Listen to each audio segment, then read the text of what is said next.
Hey guys, it's Miss Cinderlin. Now that we're on break, we're going to finally be able to start this book, Drita, My Homegirl. Now, I know a lot of y'all remember these that were laying in your cubby that we were going to read after testing. Well, we get to go ahead and start reading it. So, what we're going to do is I'm going to read one chapter at a time. And after I read a chapter, I want you to get onto your Google Classroom. And there's going to be like 2 questions that you have to answer on your Google Classroom. Okay? So, the first one is Drita, My Homegirl, a novel by Jenny Lombard. You can make some prediction as to what you think it's going to be about. I feel like y'all will say 2 girls and it looks like they might be friends. Do they look alike? No. One says, I love Kosovo. Other one says, I love New York. Why do you think that is? Let's find out. Chapter 1, Drita. For 3 days before I'm coming to this country, I can't eat. My mother is afraid I'm sick, and the girls will turn us away when we get to New York City. Oh, but my grandmother said, don't worry. Now that my father has his American job, no one can turn us away. She said it's just the excitement taking away my appetite. What is appetite? If she can't eat, and she's afraid she's sick, you think an appetite means whenever you're hungry? For once, my Gish is wrong about something. It's not excitement that keeps me from eating my dinner. It's worry. I keep wondering, what if I don't know my own Baba when I see him at the airport? It's been almost 1 year since we were together with my father. The more I think about it, the more worried I get. Finally, on the day we are leaving for New York, I get so tired of worrying, I eat a big bowl of delicious trahana my grandmother makes for me. While I eat, I think to myself, this is the last food I will taste in my country. Are y'all hearing a lot of words that we don't really know? Like trahana? What is that? Some kind of food. I don't know. We'll have to look it up. Our plane lands in New York in the middle of the night. At the airport, I can feel how hot New York is compared to the Balkans. Even the air feels different on my skin, sticky and wet. I close my eyes for a minute and take a breath. I think to myself, now I am breathing American air. Even though it's the middle of the night, this place is crowded with people. Then I see him. His face is all fury with the red beard he is growing, and he looks thinner. But he is still wearing his Albion clothes. Now I know it was silly to worry so much. Of course I know my own father.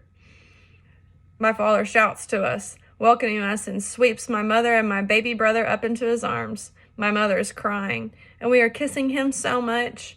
My mother cried every day that we were in Kosovo because we had to be separated from Baba for so long. For 1 year, my father was alone in America, getting money for us to come here. Ooh, did we talk about that when we talked about immigrating to a new country? Maybe now that we are together in New York City, she will stop her crying. My father kisses me on top of my head, and we follow him through the airport to the garage where he parked his taxicab. When we learned that my father's first American job was a car driver, we were all sad that a man who had trained as an electrical engineer had to take a job that was not good enough for him. But when I saw my father's taxicab, I thought it was lucky my father's first American job was as a driver. Now we would have a pretty yellow cab to take us to our new home, just like in a movie. I look over at my grandmother. She hasn't said a word since we got off the plane, except to nod hello to her son. Now she looks at me and smiles a smile, so big that it covers her whole face. America the Beautiful, she says in English. Sometimes, from the way she smiles and tells jokes, my grandma seems like a girl 8 years old, then an old lady almost 70. My father opens the trunk and puts our bags inside, while the rest of us pile into the car. My grandmother, brother, and I are in the back seat, and my mother is in front. Zonghae, says my father, and makes a little bow.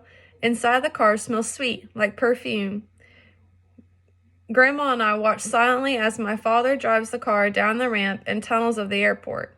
Soon we are on the streets, with the lights of America everywhere around us. How does my father know where we are going? He must have learned enough about America to fill a book. Does he have any American friends? Well, I think these things. My mother talks in the front seat, telling how it has been for us in the 10 days since we left Pristina.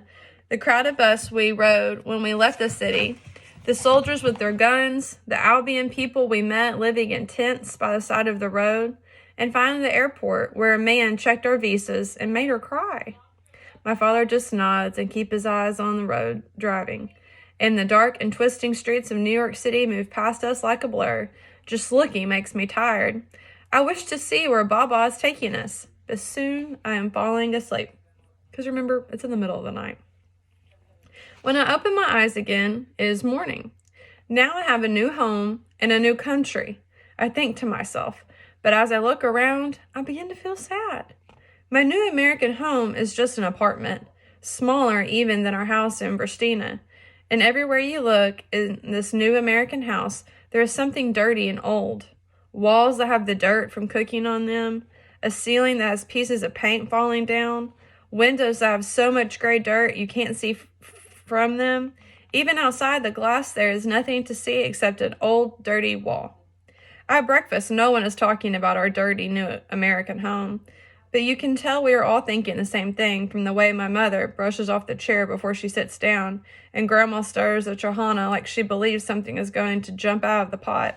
Even my baby brother sniffs his bowl before he takes a bite of his breakfast. My father looks at his family and puts down his coffee cup. Zot! What could I do? He said in Albion.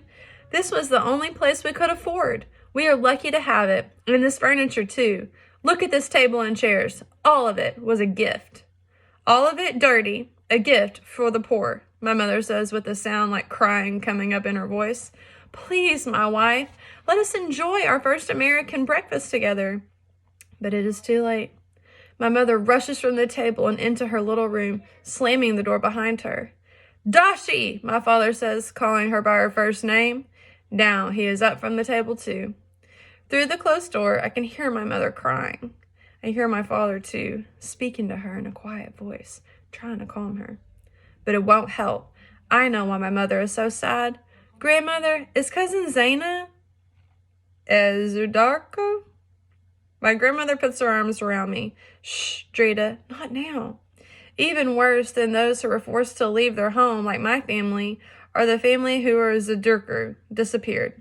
Because I am a child, I'm not supposed to know about the Zadurku, like my mother's favorite cousin, Zaina.